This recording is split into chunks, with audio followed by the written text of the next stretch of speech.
welcome everyone to another episode of Mindset Talk, where we try to get into the mind of a top producer in real estate and in business. Today, I'm very excited because I have someone here that has consistently been a top producing agent in Chicago for a long time. And I remember when I was a newer agent, he was someone that really helped me believe, what was possible in this business, not necessarily because of what he said, but by his results and how he conducts himself as a professional agent. That was always very inspiring to me personally. So with all that said, I'd like to welcome Leigh Marcus here from Chicago. Welcome. Well, thanks, Robert. Great to see you. You too, man. Thanks for being here. So we got a lot to cover. So let me jump in here. Would you just take a minute and give a little background of your time in real estate? Yeah, absolutely. So my first day in real estate was April 17th, 2007. And we're going on 16 years now. Okay. And if you remember what happened a year after that was 2008. Yeah. And so that was amazing. And so 2008 and in 2009, I met Mike Ferry, and I've been with Mike for 14 years. Wow. Amazing. Okay. So you came in at, one of the worst times in history in real estate. Yeah. One of the best times. Yeah. All right. So just to give a little context, what's been your biggest year in terms of transactions? So transactions, 2021, we did 339 transactions for $229 million. Amazing. 339. That's so cool. And what is your goal for this coming year that's coming up? Is going to be 275 transactions and 170 million. Amazing. Okay. How does that break down in terms of listing sold versus buyer sales? What your business? It's probably it's 60-40, 60% listings, 40% buyers.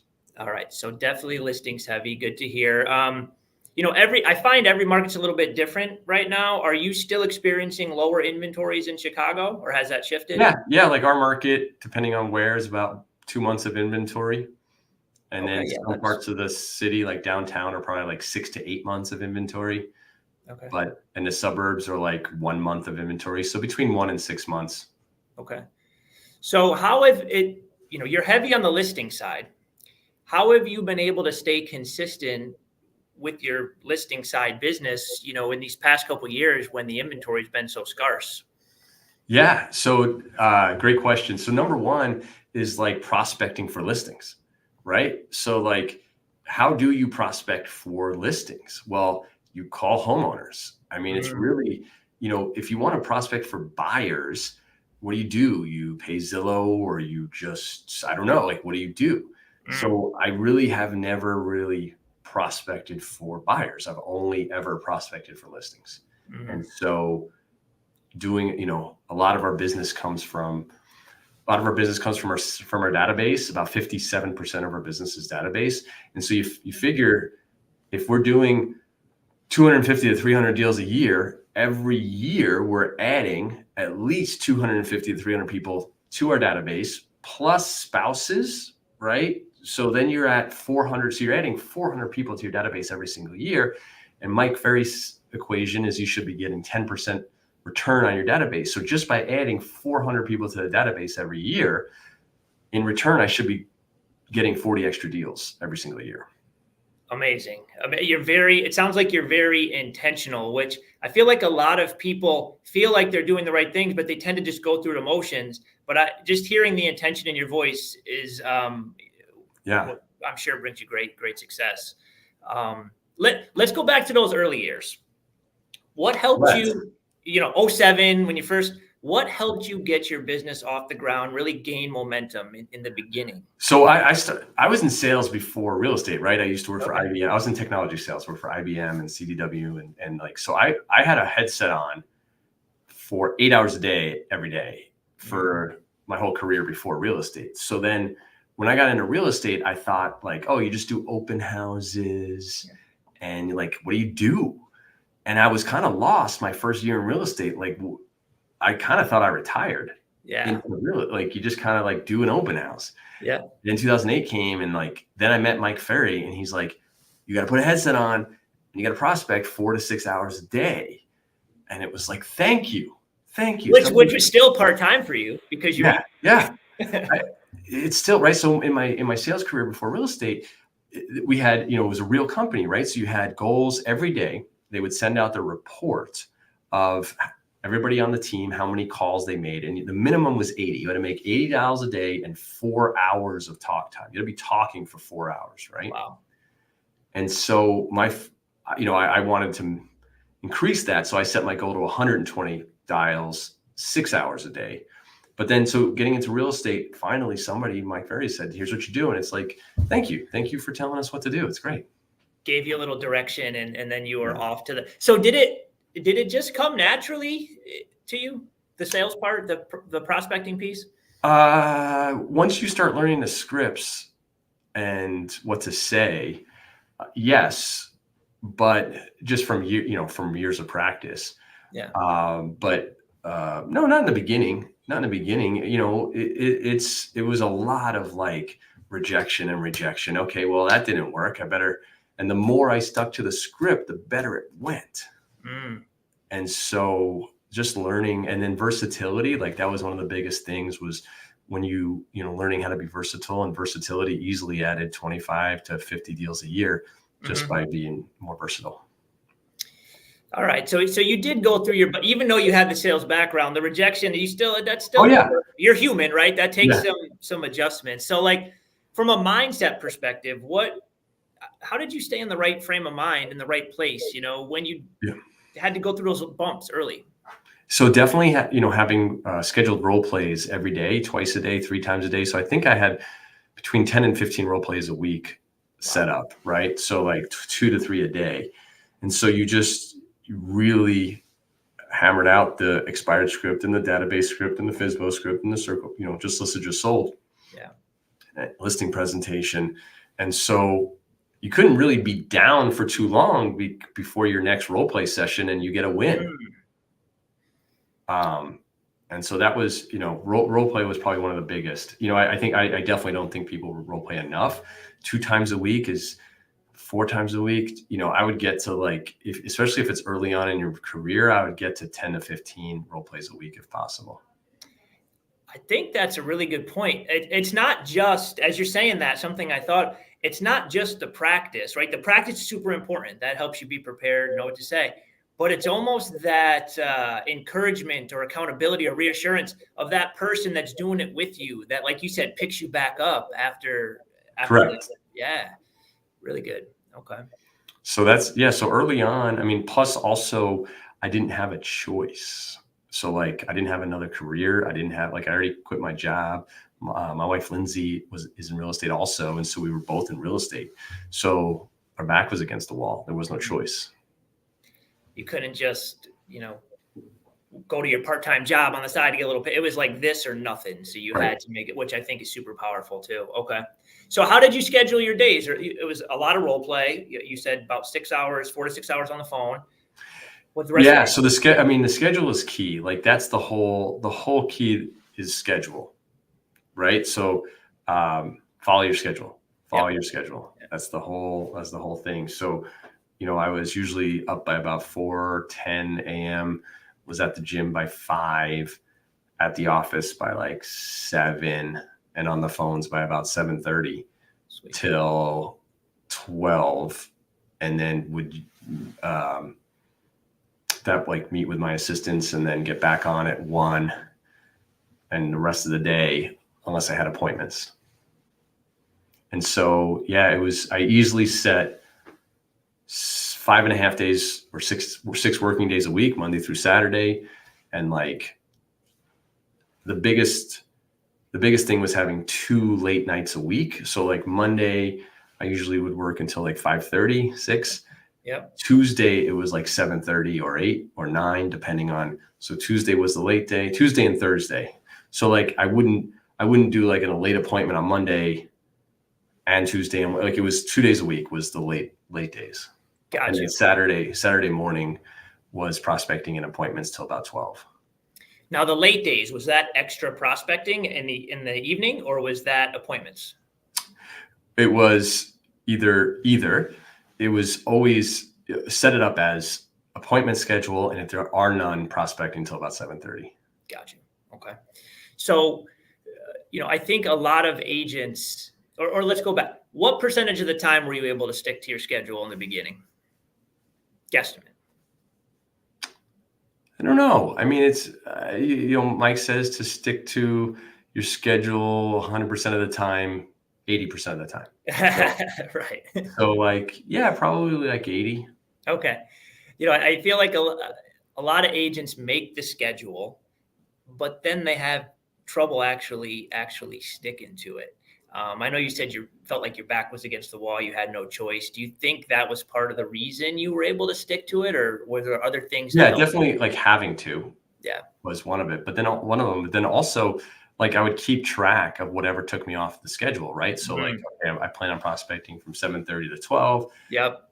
This kept me off schedule, write it down, and then like solve for that. Yeah. And so that might have been having somebody else delegate, or it was like, all right, well then I need to have a time where I can return calls or do that at that time. And that time quickly became maybe 11:30. Yeah. Gotcha. So like, that's when I got back to people. So again, very intentional. Like you were not only doing it, but you were reflecting on what you're doing, making adjustments as you went, which I think is critical in the beginning. So really making it fun, right? Like it's a game, and like this, it's not that like I know it seems serious, but you're like, it's not. This is not life or death, right? This is real estate, and so like having fun with it, and like, okay, if you're off your schedule, like what would get you back on, and how do you prevent that next time? Like that. Okay. Well, we talked about how you've been through market shifts before. Is there anything you're applying now that you learned from that first shift, like that you're applying to your business or thinking about applying to your business today, as we're starting to see a little bit of a shift in our market too? Yeah, that you have to be ready when the market shifts for the better. So like, there's way less inventory now. There's less listings available. I think, next spring is going to be amazing. And so you can't just start then. You have to be prospecting your butt off now for the last 6 months so that you have the inventory, and getting the inventory. Yeah. And so, doubling down, tripling down on the amount of prospecting, not just starting in January or February. Yeah, that makes sense. We have 90-day cycles, right? We have to work 90 days before we want to get paid. Yeah. Makes sense. So and also like this market, this is still a great market. It's amazing. Like if you want to sell a home, you can sell your home.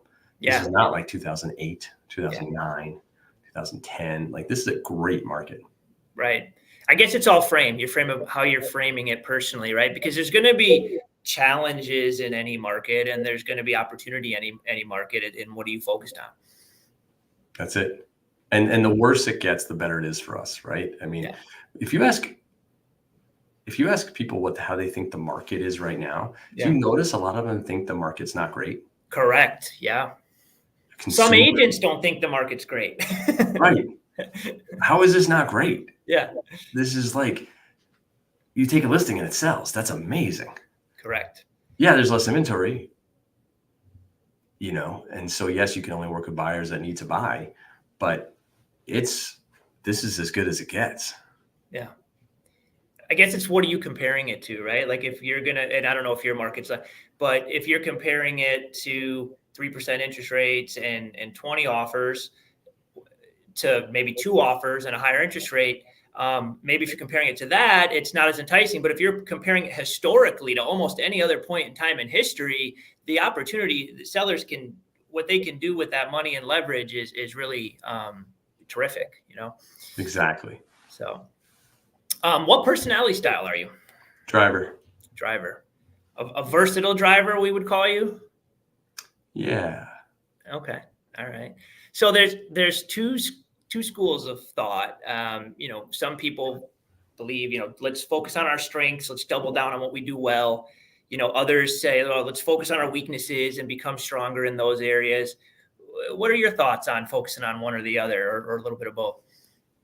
So definitely you can only build on your strengths. And so you can only build off of wins. You can only build off of off your strengths. And so you track your business, your sources, so you know what's working, right? So like you can do more of that. And yes, let's say you're not as good at objection handling and you want to get better at that. Sure, that's that's great, but not focusing on your weaknesses. Like my weakness is admin work. I can't do admin work. Yeah. I can't do paperwork. If I focused on getting better at that, that would be a waste of time. Yeah. Total sense. That makes a lot of sense. I like that. So to sell 339, 275 homes, it takes a team, to your point, people doing admin, people helping in other ways. So at what point in your career did you decide to allow others to help? Pretty early on. Yeah. Within the first year or so. Oh, good. Yeah. Because once as you're prospecting and lead generating, you're going to have the business. And so, it's a leap of faith, right? It's a leap of faith to hire.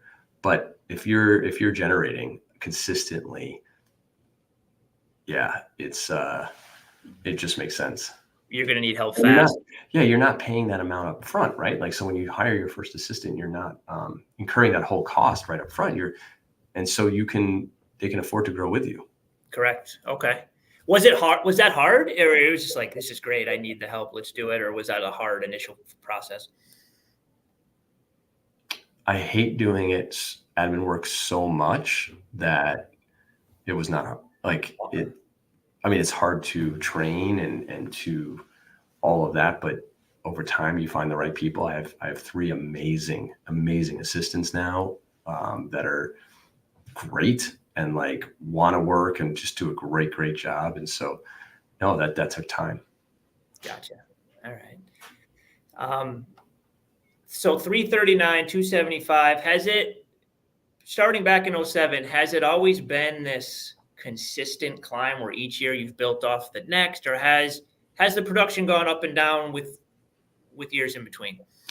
Yeah, it went up every single year until, and there were years where it doubled, and so went up 20% then, and until about 2017.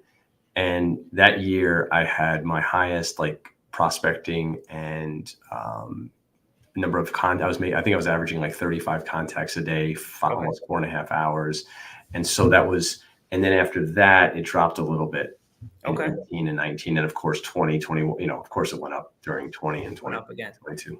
So it's been pretty steady. What has been your way of, it seems like you're very focused, and so I'd love to hear if this even blips your radar, but what is your way of dealing with an off year, right? When the year maybe didn't go as planned. It doesn't sound like it happened much. Yeah. I didn't know if I could deal with it. My first off year was 2018. It was the first year I ever made less than the year before. Okay. So 10 years in the business, my 10th year was the first year I had that was less. Okay. And I didn't die. Yeah. And you live through it and you're like, oh, I have so much emotional attachment to a number that why is my happiness tied up? Like, what part of me is so connected to that? And like what changed? Like, I could still pay my mortgage. I could still so you start to realize, oh, it's not that it's nice, but it's not, it's nice to be able to grow like that. Yeah. But that is part of the problem of growing quickly, and is that whenever you make less, it feels worse. So then so you have to be careful. You have to prepare for that, or just keep growing every single year, which is great too. But if you can. Which sounds like you have. So was that the lesson for you then? Was it like, it really helped you become unattached in a way? Yeah. Yeah. Yeah. That it's not about that. Right. Like those are goals and those are nice, but it's, what did you do during that time? Like what was I doing that was allowing it to grow? And what did I do that stopped it growing? And so you learn and so you become a little less attached to that. Beautiful. Beautiful. So what's the motivation now? Like, this you've been doing this at a very high level now for a good chunk of time. What's the motivation now? Well, the motivation now is I see the opportunity. Like this is Mm, amazing, right? Like there's going to be 30% less agents next year. There's yep. going to be like the news is negative. Like this is the best. Yeah. And so like this is where you can really take market share and you can really like this is where careers are made right now. Because Yeah. it is for me, it's about how good can we be? How good can you get? How much can you not leave on the table? And That's a so, yeah. that's a great point. And you made a little comment to this in the beginning of the interview when I said 2007. That's what a terrible time to get in the business, and you said or a great time, right? Because for that, there's more opportunity in markets like this when they Yeah, change. I think 2024, 2023, 2024 is the second best time to get in a business since other than 2008. Like, If you're willing to work. well, right. But if you're not willing, correct. And if you're not willing to work, you shouldn't be in the business anyway. Correct. And you could have only been in the business in 2021 and 2022. That's it. Or 2005 and 6. And again, it's like, what are we comparing it to? Like if you're an agent and you're only comparing it to 21 and 22, then it's going to feel like That wasn't real. Yeah, exactly. That doesn't exist. That never 2.75% rate, 2.5% interest rates, and the number of sales volume going up by 30, 40, 50%, the volume. I mean, even a turkey can fly in a hurricane, right? So it doesn't really, this is better. This is like all the competition goes away. The cream rises to the top. It's a skills market. Like this is the best time to get into real estate for people that work.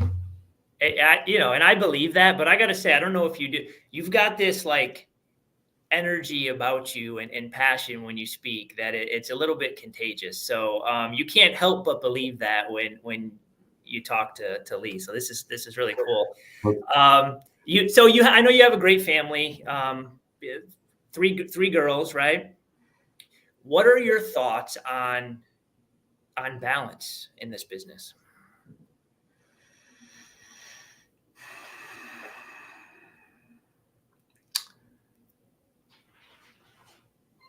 So I think balance is about being intentional. Mm.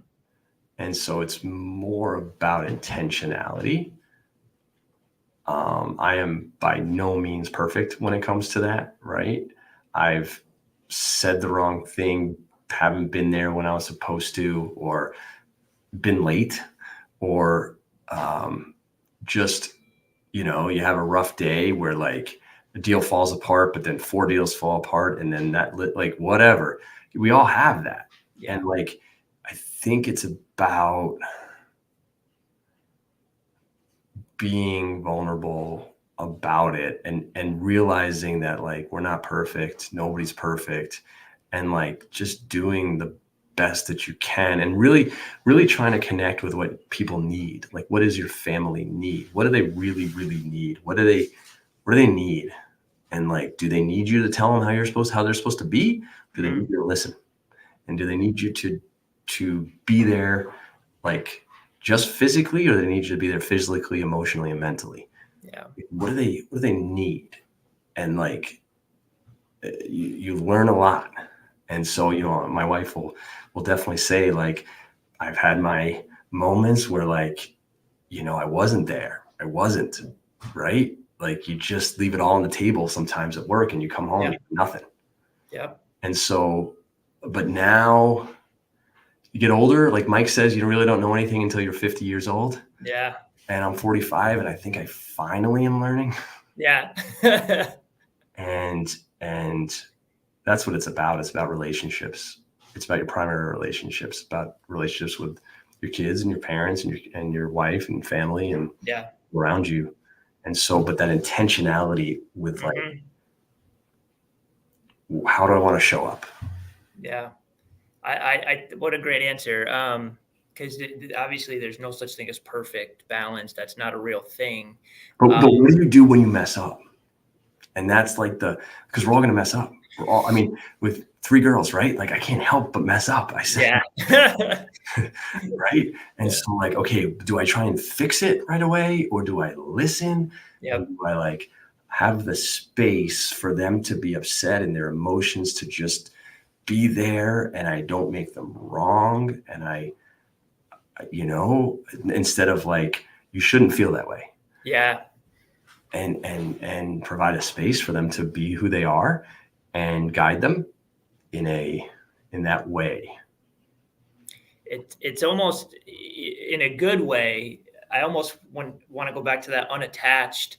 Not that you're unattached to them, but you're unattached to their reaction. You're going to let them be them, and you're going to be you, and you're going to be aware and try, right? And you're not. We do, like when we work so hard with our clients of like, if our clients are like, I don't want to sell for that price, we're not like, well, you're an idiot. Yeah. Right. Like, what do? We repeat and approve, and we like make the space for them to be upset. Yep. And we just do the same for everybody. Yeah. Good. That's a great answer, man. And I think that's, one of the great things about real estate to me is you can create a lifestyle that you want with it. So having intentionality with your free time, however you're going to spend it, is a great piece to this business. So I love that answer. All right, cool. So as we're wrapping up here, what advice would you give to people watching who are stuck in a plateau? Whether it's in their business, in their health, or their working life. Could be someone just starting. It could be a veteran. What advice would you have? That this business is way harder than you think it is, that people think it is, that's this difficult. Yes, it is. Good. Like that's the harder it is, the more people leave the business. And so like my advice would be like, well, what are your income goals? And like, is there an easier way for you to make the money you want than real estate? Because if there is, don't do it. Don't be in real estate. Yeah. This is, a lot of people are in real estate for the unlimited upside. Yeah. That's a great reason to be in real estate. If you're in real estate for the freedom, I don't know what that freedom is. Like freedom from a paycheck. And so you have to really work and be intentional about your work. And so that's my advice, is like, be honest with what you want and who you are, and like give it that 100%. And what does 100% look like? Well, there's people that have walked this path before us, right? I've been coaching for been in coaching for 14 years. And like, so have you, Rob, right? Like there's people that have walked this path, and like, you don't have to reinvent the wheel. Right. But there's no easy way. There was in 2021 and 22. Yes, there was. Yeah. That doesn't exist. Yeah. And if it's not for you, that's okay. But be honest. Yeah. Really good point. I love what you said. Don't come in thinking it's going to be easy. Come in willing to put in the work. I think that's a good takeaway. And then the opportunity is there. What's the best way for people to connect with you if they have questions about Chicago real estate? LeighMarcus.com. Awesome. Quick and easy. Well, I know everyone got a ton of value from you today, Leigh. I really appreciate you coming on and doing this with me. We are out of time. If anyone listening wants more information, you can send me a message, send me an email. I'm always happy to talk. Thanks again, Leigh. I really appreciate this, man. Absolutely. Awesome. Have a great weekend, everyone.